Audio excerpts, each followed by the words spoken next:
Di sini, saya bakal menjelaskan pengertian dan fungsi nukleotida. Nukleotida tersusun dari basa nitrogen, gula pentosa, dan fosfat. Molekul ini berfungsi menyimpan informasi genetik dalam DNA dan RNA.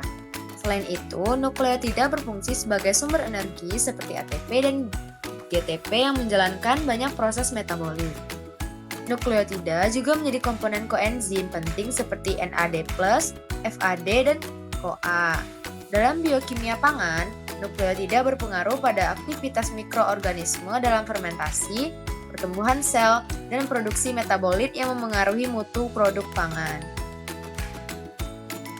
Terdapat dua jalur sintetis nukleotida. Pertama adalah de novo pathway, yaitu jalur pembentukan nukleotida dari molekul-molekul kecil seperti asam amino, CO2, dan ribosa 5-fosfat.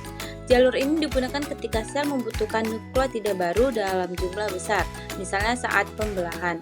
Kedua adalah Salvage pathway, yaitu jalur yang menggunakan kembali basa nitrogen atau nukleosida yang berasal dari pemecahan DNA atau RNA.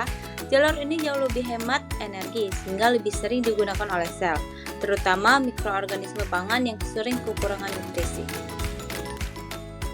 Sintesis purin atau de novo dimulai dengan pembentukan PRPP dari ribosa 5-fosfat. Pada purin sendiri, cincin purin dibangun langsung pada PRPP melalui reaksi bertahap. Bahan bakunya berasal dari beberapa sumber seperti glutamin dan glisin. Produk pertama yang dihasilkan adalah IMP, yaitu prekursor utama pembentukan ATP dan GTP. Karena membutuhkan banyak energi, jalur ini hanya aktif ketika sel benar-benar membutuhkan purin baru. Dan tahap kunci sintesis purin yang penting adalah pembentukan PRPP yang dipicu oleh keberadaan ATP.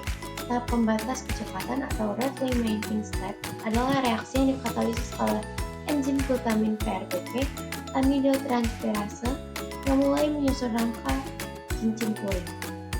Setelah itu, terjadi sekitar 10 reaksi berurutan hingga terbentuk BMP. Tahapan-tahapan ini diatur ketat untuk menjaga keseimbangan antara ATP dan GTP.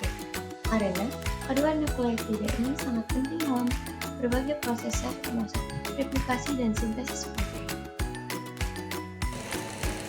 Selanjutnya adalah statis pirimidin. Berbeda dengan purin, pada pirimidin cincinnya dibuat terlebih dahulu sebelum dihubungkan dengan PRPP. Proses dimulai dengan pembentukan karbonil fosfat melalui enzim CPS2 menggunakan glutamin dan CO2. Lalu terbentuk orotat yang kemudian bergabung dengan PRPP berbentuk OMP. OMP kemudian diubah menjadi UMP yang selanjutnya dapat dimodifikasi menjadi UTP dan akhirnya CTP. Jalur sintesis pirimidin lebih singkat dan tidak memerlukan energi sebanyak purin. Pada salvage pathway, sel memanfaatkan kembali basa purin dan pirimidin yang berasal dari pemecahan DNA atau RNA. Enzim penting dalam jalur ini misalnya HGPRT untuk hiposatin dan guanin, serta APRT untuk adenin. Jalur ini sangat menghemat energi karena tidak perlu membuat cincin baru. Sintetis nukleotida juga diatur melalui feedback inhibition, di mana produk akhir seperti ATP, GTP, UTP, dan CTP menghambat enzim yang mengawali jalur masing-masing.